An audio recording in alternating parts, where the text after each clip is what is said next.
2025 was an interesting year of gaming for me. At the start of the year, I was playing long multiplayer games that were massive time sinkers. Star Wars Galaxy of Heroes, Rocket League, and 3-on-3 Freestyle were all games that made me feel like I was wasting my life away at a grind that would never end. I had to switch it up to something else. Play games that were more engaging, something I can actually complete. Except for Marvel Rivals, which is the only competitive game that I find enjoyable at the moment. As I slowly quit those multiplayer time sinkers, more time went into single player games, which brings us to right now.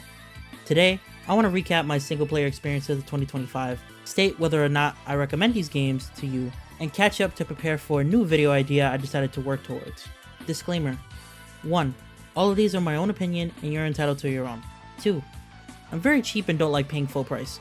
Most of these games can be acquired on sale in numerous places and it's recommended you do so, since why not save some money? This is Guno's 2025 recap.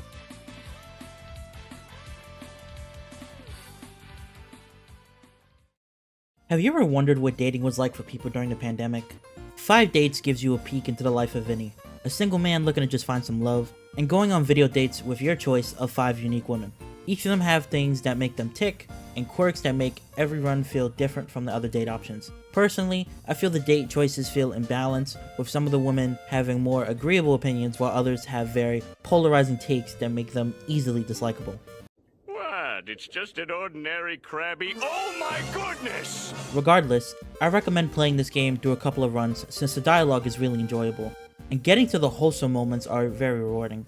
Just don't go achievement hunting unless you want them all like me, since that final structure of the game isn't really worth it, especially if you have to make one of them mad on purpose. And if you're forced to make the bad decisions on purpose, is it really worth it? It's been great. I've had a wicked time. Bye. Bye.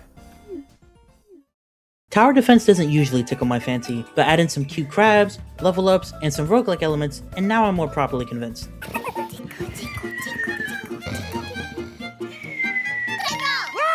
Crab God takes you into the vast ocean, managing your own ecosystem run entirely on little customizable crabs, and gathering food scraps from the community you cultivate. Sure, you may have to watch the underwater circle of life, but it's all for the sake of fueling the reincarnation of Little Timmy, who was chosen to be the next Crab God and is each run's end goal.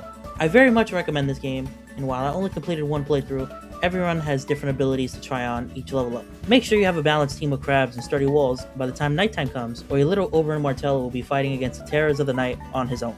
And you know what happened the last time we let him fight by himself?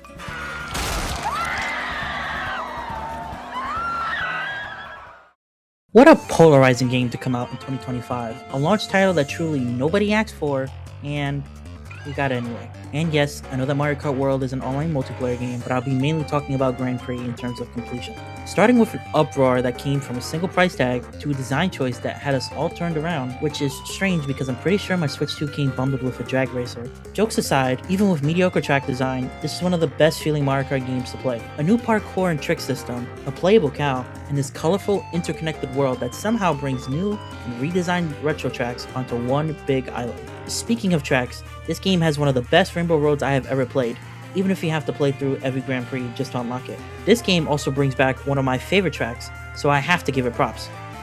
Woo! Yeah, baby! That's what I've been waiting for. That's what it's all about. Woo! Can I honestly recommend this game for the $80 price point? Hell no. I got it for $50, and tough for you since the bundle is gone now. But if you have some way to experience this game, go play Rainbow Road with some headphones and be in awe. Also, free roam exists. It's there, but doesn't really add anything, and it feels more like padding to the $80 game, more than anything else. What can I say about this game that hasn't been said by the masses? I've been an Undertale fan since the game was released, but I was never a player. I didn't have a PC growing up, so I enjoyed Undertale the way most people enjoyed the game back in 2015. Excuse me, sir? There seems to be a big pile of what the fuck? One gaming laptop, one custom PC, and almost a decade later, I still never thought about playing this game myself. I finally decided enough was enough, and it was time to tackle one of the best games in the last decade, and I was not surprised it became one of my favorites. The humor is top tier, the gameplay is fun, and every character is fleshed out with different sides to them, depending on which route you go on. This game goes beyond recommended, and I consider it to be a must-play and should be fully completed to experience this cult classic that took the world by storm 10 years ago.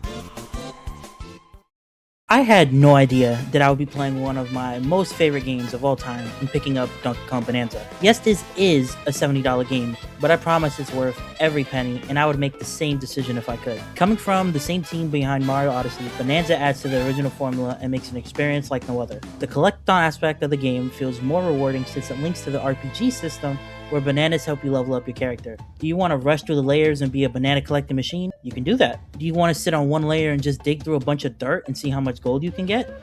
You can do that. And don't even get me started with the music, since as soon as you enter a sub-layer, you just get hit with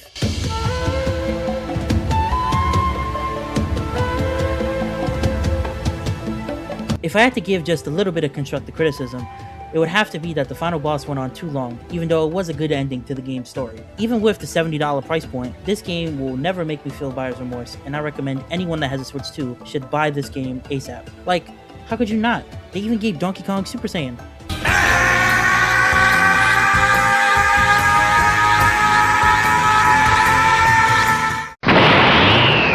However, they did try to scam people out of $20 for that Emerald Rush DLC. Don't get that. Please and thank you. The night of November 7th, 2025 was one of the best gaming nights I've ever had.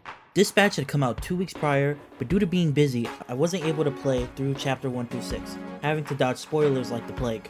I even avoided playing the demo back in June, since I saw the game and instantly went, Ah, oh, that's hot. That's hot. I knew I had to catch up in time for the last 2 chapters on Wednesday, but I could have never expected to catch up all in one night and then proceeded to be pissed that I couldn't finish in one sitting. I love this game's storytelling, and dispatching was a great break from the usual choices matter genre of exploring and clue searching. While a common complaint was feeling a disconnect between the main story and dispatching, they connect, just in more subtle ways than you thought. Dispatch lived up to the hype, and I would recommend this game to absolutely every single person that can get their hands on it. Just like all choices matter, this game has multiple endings and different routes to go through, and each one feels valid based on how you play through the game, so play it however you choose. Just avoid buying it on the Switch 2. If you know, you know. You know what? Help yourself. Coming right off Dispatch, my thirst for choice was not sustained, and I wanted more. Honestly, I probably should have just drank water or something, since The Expanse is a perfect example of how not to do a Choices Matter game. It's a prequel centering around Kamina Drummer, but also a standalone story that can also be enjoyed by someone like me who has no knowledge of the Expanse books or the TV show. However, this game should not bear the Telltale name with how much it disrespects it. Most Telltale games have a simple structure of going through a sub-area, maybe finding a couple of things, doing some quick-time events, story beats, and so on. This game does not have sub-areas, but rather massive areas of space that you need to explore to find items relating to the story and your crew. Where the fuck am I? Miss items? You miss important whole chunks of the story and don't know any of the crew's motivations. Wanna know what happened to Khan's husband? Nope, you didn't find the cigar, so she's not cool like that. And the face animations of this game just look super awful and make characters weird to look at. Do you like Telltale games? Then play this, or this. Don't play this. It's not worth it.